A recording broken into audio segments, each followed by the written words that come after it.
And good evening, Anshar, and welcome to Anshar After Dark, where the ale flows freely, the magic's always wild, and the goblins in the back are already heckling. Guys, look, if you could just settle down, Rubble, or you know what? I'm gonna polymorph you into a bar stool again because we got plenty of room up here on the stage. Now, let me say, I'm your host, Christoph, Duke of doesn't really matter, does it? And we are thrilled that you decided to spend some time with us. Folks, what a week in the kingdom. Queen Catherine's new decree to ban cursed artifacts has everyone in a tizzy. Apparently, yeah, you guys can let it out. Apparently, half the nobility's heirlooms are glowing ominously and whispering, "Use me." I mean, use me. Use me. Use me. I mean, come on, look, Your Majesty. My cousin's got a teapot that insults his brewing skills. All right, let's not outlaw personality. And let me ask you guys: did you hear about the great worm heist? Some rogue. My No, lord. no, this is true. This is true. Some some gnomes broke into the dragon vault of Pyre Peak and they stole Wait, a what? hoard of enchanted gold. They left a note. They did. I know they left a note saying thanks for the shinies. We're gonna go off and start a casino. Guaranteed Now, that dragon burned their I, dog. you know what? Yeah, that's exactly right. I give them 3 days before the dragons turn their hideout into a complete barbecue. But speaking, yeah, thank you again. But speaking of dragons, Smoglith the Scorchbringer, which you know what? That if there's a cooler name in this entire world than Smoglith the Scorchbringer, Praxis, the I bloodworm. I really don't know what he is. Praxis, the bloodworm. But he was spotted at the Mithril market and he was haggling over a cursed amulet. The vendor was like, "Hey, it's 500 gold." And Smoglith roars. We've all heard dragons. We all know how that goes. He says, "I'll give you 50 and not eat you." Now, that's thank you. That's what I call aggressive bartering. Now, let's talk about the Wizards Conclave. I know we have I know we have one or two of them out here tonight, but let's talk about the conclave. So they're meeting to decide who gets the staff of Starfire.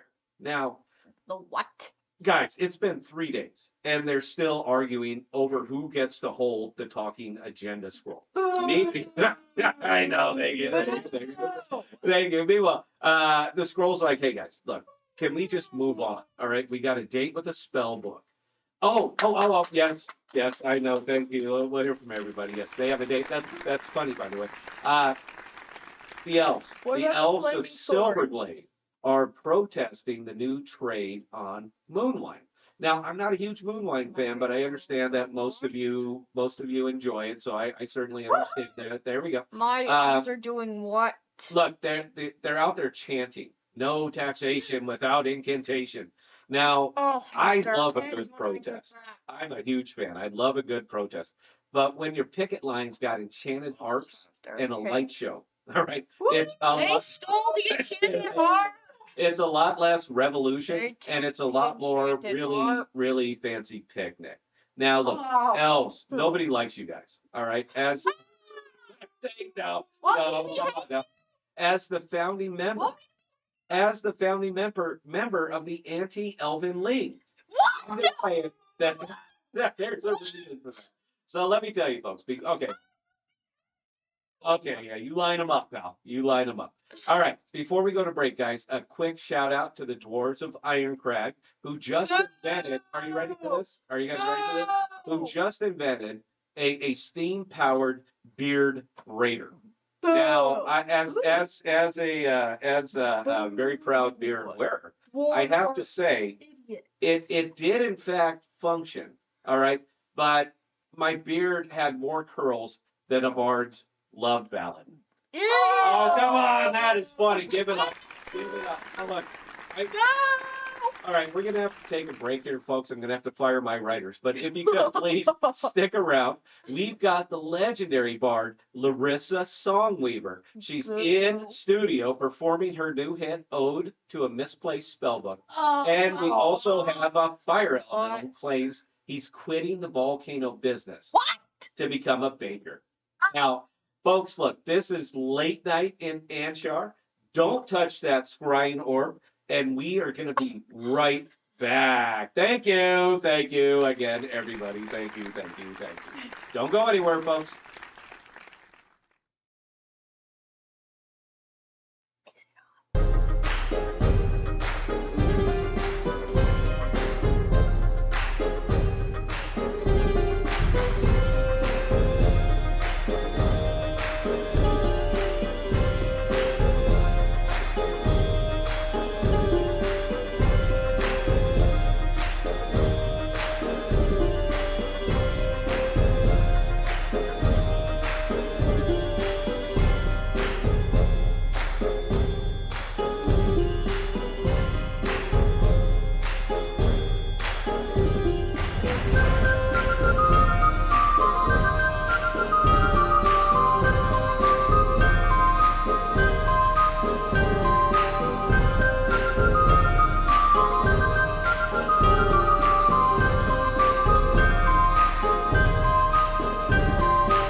And welcome back to Late Night and Anshar, folks. And we are so glad that you stuck around for this because let me tell you, we got a treat tonight. Duchess Amelia of what is absolutely one of the sharpest minds in the kingdom, and dare I say, the only noble. You ready for this? You like this? The only noble who can outtalk a bard. So, welcome, Your Grace. And although we are in fact married, let's not mention it for the show. And how are you doing this evening, my lady? Thank you, Christoph. I must say, your charm is almost as dazzling as a well-cast glimmer light spell. It is what we're here for, huh? We are here. Almost. Almost. Okay, I get you. You know what? I'm going to go ahead and take it. Now, let me anything. Nobody ever says nice things about me, so it's great hearing that. Even though I detect your sarcasm, I certainly do appreciate it. Now, let me ask you something here, my lady. Anshar's been a whirlwind lately. And I think we should dive a little bit into the chaos. Now, let's start really, really simply here. All right. Queen Catherine's ban on cursed artifacts. Half the nobility's heirlooms are apparently plotting world domination. But let me ask you, what is the mood in the duchy? Because you certainly seem to have a better pulse on this than I do.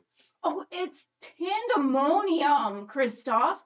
My cousins got a candelabra that keeps chanting battle hymns in Old Draconic. The queen, my darling sister, means well, but banning every enchanted trinket? It's like outlawing dwarven ale because one batch went sour. We're petitioning for a review, and let's not throw out the good magic with the bad. My lady, that's a fair point. Now, I have a dagger. I have a dagger at home that it critiques my sword play. I just it stab higher, and it's got a horrible little elvish voice. So maybe I'm okay with that, but I don't know. Maybe it's just trying to help. But That explains a lot. it absolutely does explain a lot. Yeah, I'm just an interesting cat. Now, speaking of trouble, which nobody did, but I thought I would just go ahead and segue because that's kind of what we do here. But speaking of trouble, the Great Worm Heist, gnomes stealing a dragon's hoard. Thoughts?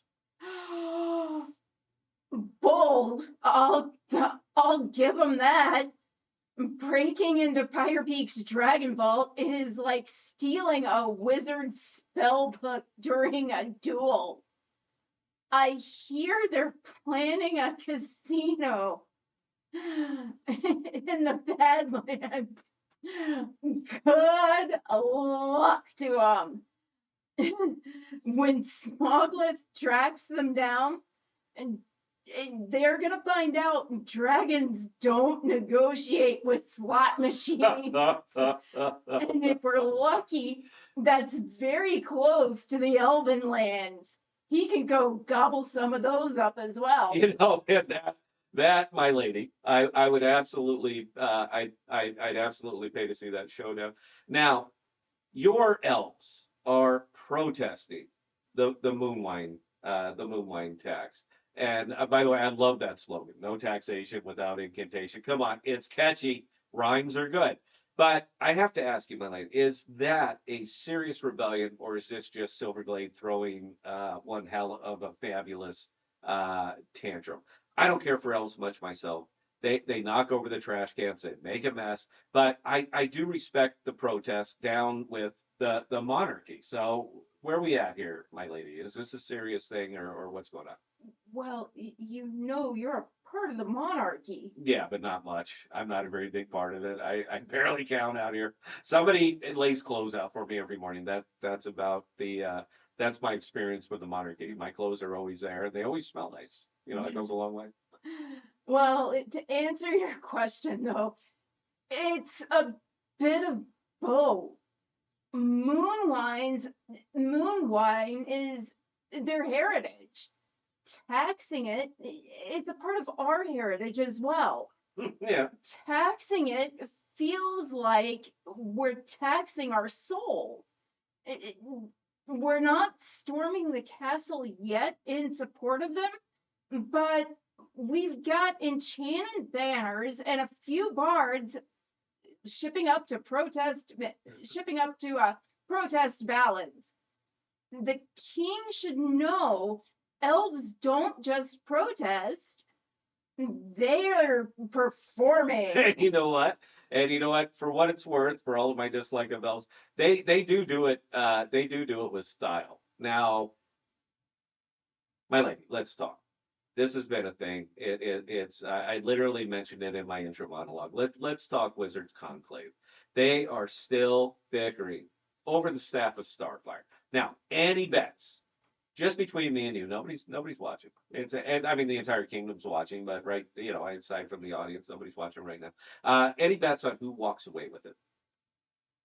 Oh, those wizards are worse than goblins arguing over a shiny rock. Archmage Balthor's got the best claim, but they're too busy squabbling over scroll etiquette. If they don't decide soon, I'll send my handmaiden in to grab that staff. She's fiercer than half of those wizards. Which one is that Annabelle, or is that Penelope? Which handmaiden are you gonna send? Well, Annabelle tends to take after her namesake, Lady Anna, a little too much, so she'd be too obvious. I'm going for Penelope. I really like Penelope. For as far as handmaidens go, yeah, she's got something going. Tell her I said hi. Can you do that for me? Can you tell her I said hi? I'm on the show. I'm sure she's watching that. You know what? Hi. There you go. So, last thing. Last thing. All right. Rumors say that you are mediating a trade deal with the dwarves of Ironcrag. I'm a huge fan of dwarves. They just unveiled that steam powered beard braider. Is there any chance that we'll see, oh, I don't know, elven hair or braiding golems next? I mean, where are we gonna go with this? Oh, the dwarves are so proud of that contraption. But it mangled my steward's beard into a knotty spiral. We're more focused on mithril exports than golems. Although I'll admit, a hair braiding enchantment might sell faster than moonwine. Well, there you go, folks. Everybody out there, look, you heard it. All right, Duchess Amelia's got big plans. Big. Did I say it? Did I say it wrong again? Yes. What are the odds that we just change it?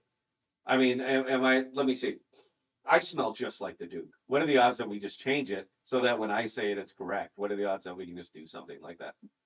I'm the royal duchess. That's not gonna happen. Oh, yeah, just barely. So look, anyway, folks, I want you.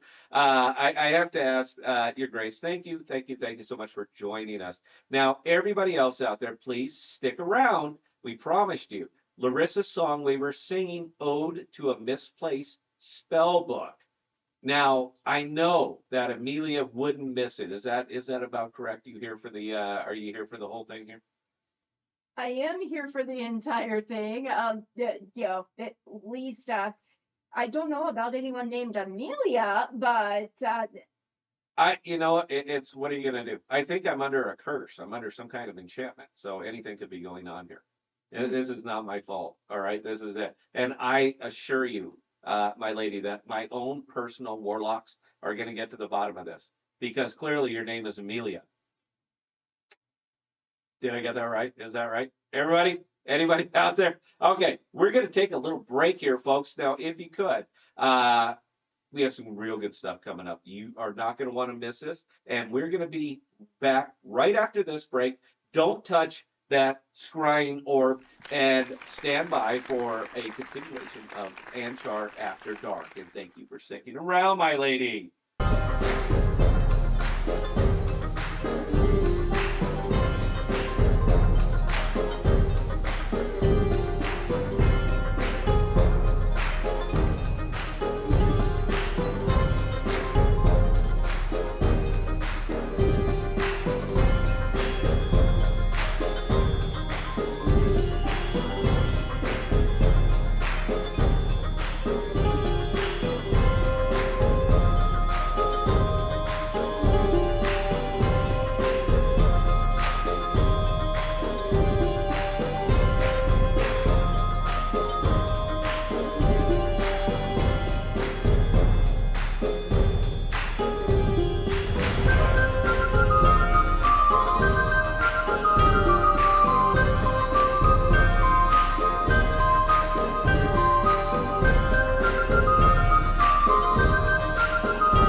And my lords and ladies, welcome back to Anshar After Dark with your host, Duke Christoph.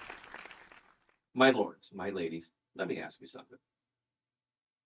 Are you sometimes weary from battle? You're out on campaign and you simply have enough on your pewter plate and you can't add any more.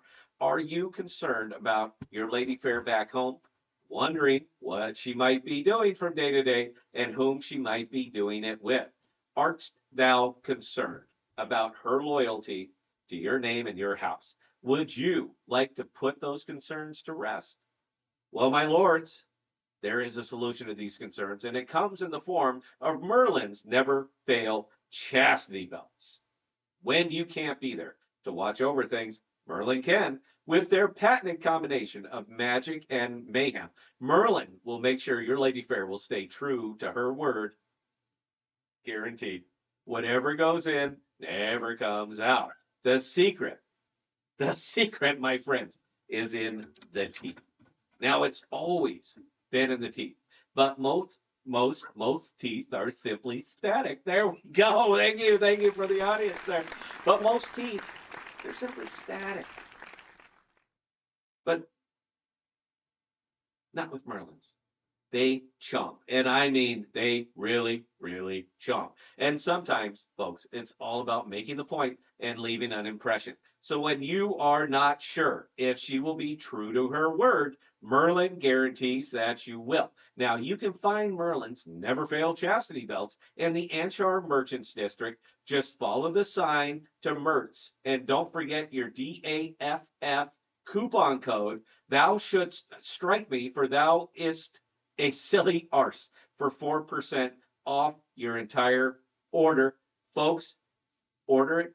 Get there now. Anshar Magical Guild. You cannot miss it. And we're going to be right back.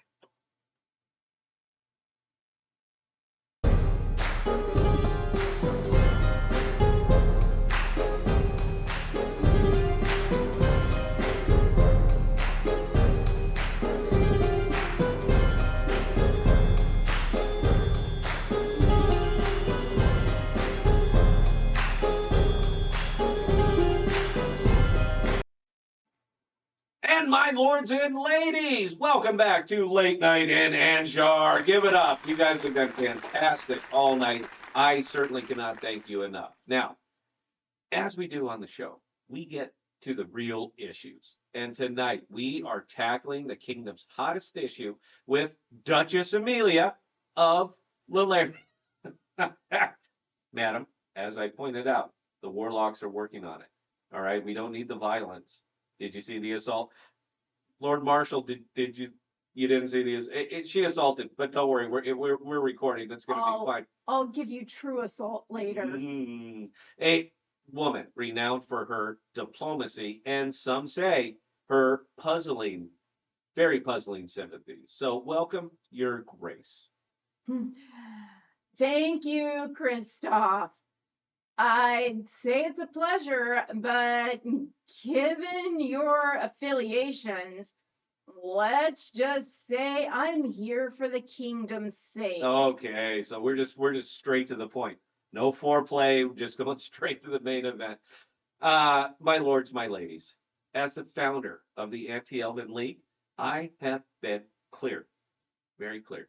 Elves need to stay in Silverglade on their side of the border.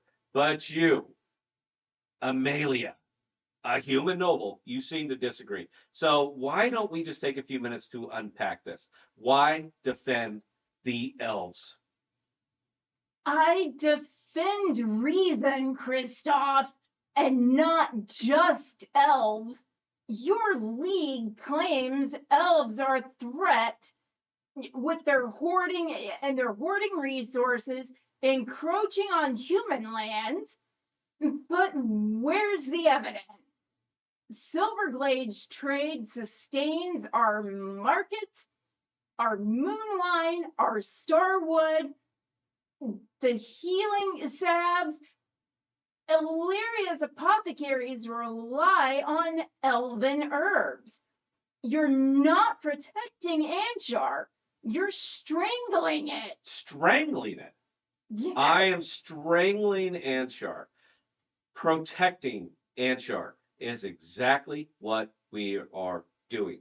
What you seem to fail to understand, what most people seem to fail to understand, is that elves live centuries. Amelia, centuries. Elves live forever. They control magic that we simply cannot match, and their influence creeps into our towns. Bards swaying minds, merchants undercutting our own. The borders are there for a reason. So, Amelia, why? Tell everybody, because everybody's really, really curious. Why are you so insistent on letting them roam free? Because Anshar thrives on unity, not division. Elves aren't creeping around, they're contributing. My cousin's village was saved by an elven healer when the plague hit. Their bards inspire, not manipulate. You talk of borders, but you're building walls. Walls choke trade. They stifle culture, and they breed mistrust. Is that your vision for Anshar? My vision, uh, my vision, my lady, is fairness. Human and dwarven villages are starving while Silverglade prospers. Their magic gives them an edge. Why should we compete on their terms? The League's magical barrier plan, hear me out, the League's magical barrier plan would level the playing field. I have to ask, what is wrong with a level playing field, Amelia? A magical barrier. It's a fantasy born of fear. It'd drain Anshar's ley lines. It would cripple wizards, and it would cripple wizards Anshar wide. and cost more gold than Ironcrag's mines produce in a decade. And let's be honest, Kristoff, your leagues keep Anshar pure slogan isn't about fairness. It's prejudice, plain and simple. It's dressed up as policy. Prejudice. You said prejudice. My lady, I call it pragmatism. Elves aren't like us. They outlive us. They outmagic us. If we don't set boundaries, we will become second-class citizens in our own land. You are human, Amelia. Why would you side with them over your own kind? I think everybody would love to know that. I side with Anshar. All kinds. Elves, humans, dwarves. Now, I never said anything about the dwarves. I like the dwarves. Dwarves are cool. Go ahead. I'm sorry. They're all threads in the same tapestry. Your league would tear it apart. I've seen elven children play with human ones in Illyria's markets. I've seen elven smiths teach dwarven apprentices. You'd sever those bonds for what? A fleeting sense of control? That's not leadership. That's fear-mongering. You know what, folks? She's passionate. I will absolutely give her that. That she is 100% very, very passionate. She's brutally wrong about effectively everything that she said, but she is passionate. She's pretty. It carries the message. This is my business. All right. I know that you're in my wheelhouse now, and this is my world. So let's go ahead and carry on. Now, let's talk King Henry. All right. He so far he stayed neutral, but the league's gaining traction. If he backs us, if King Henry backs us, will the other duchies fall in line, or are you, Amelia, ready to defy the crown? King Henry knows division weakens us. I trust he'll see through your rhetoric. Illyria will keep its gates open to elves. Humans all are welcome. But if you push this further, Kristoff, if you push this further, know this. Fear fades, but unity endures. Your league won't outlast Anshar's heart. We'll see. We'll see. Your Grace, Duchess Amelia, agree or not, she is 100% a fighter. Now, folks, if you could please stick around. We've got Grimlock, the Orcish Balladeer, performing Ode to a Smashed Helm. I feel your hate coming over here. All right, I can feel it literally just radiating off yourself. I have warlocks. All right, they take care of that kind of attitude. But folks, yeah, Orcish Balladeer performing Ode to a Smashed Helm. It's coming up right after the break. So please, Kristoff. so please, don't go anywhere. Don't touch that scrying orb, folks. We are going to be right back right after this message. Please stand by.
And my lords and ladies, welcome back to Anshar After Dark. And as the crown doesn't actually sponsor us in anything, we have to pay the bills. So let me ask you something, my fellow Ansharians.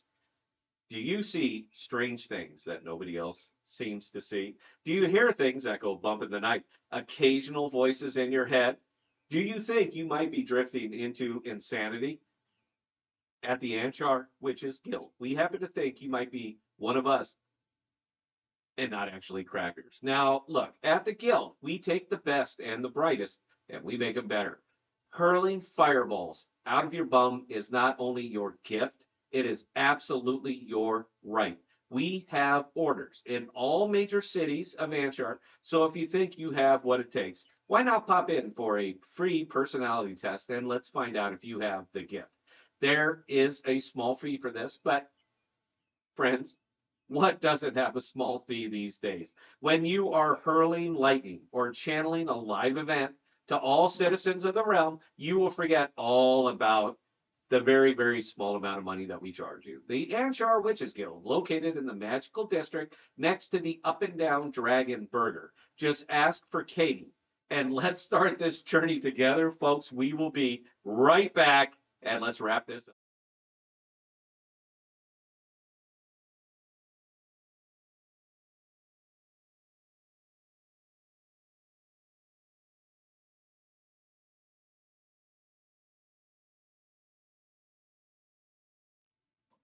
Well, folks, it has been a wonderful night, and that's a wrap on a wild one here on Answer After Dark.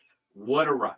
Between Duchess Amelia schooling us on Kingdom Unity, Grimlock's ballad nearly shattering my scrying orb, and that fire elemental swearing he's opening a bakery, I'm ready for a pint of moon wine and a nap.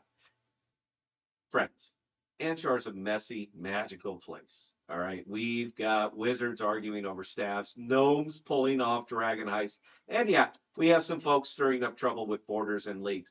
But here's the thing: whether you're an elf weaving starlight, a dwarf hammering mithril, or a goblin just trying to get polymorphed, this kingdom's got heart, and that's what keeps us shining, even when the ley lines flicker.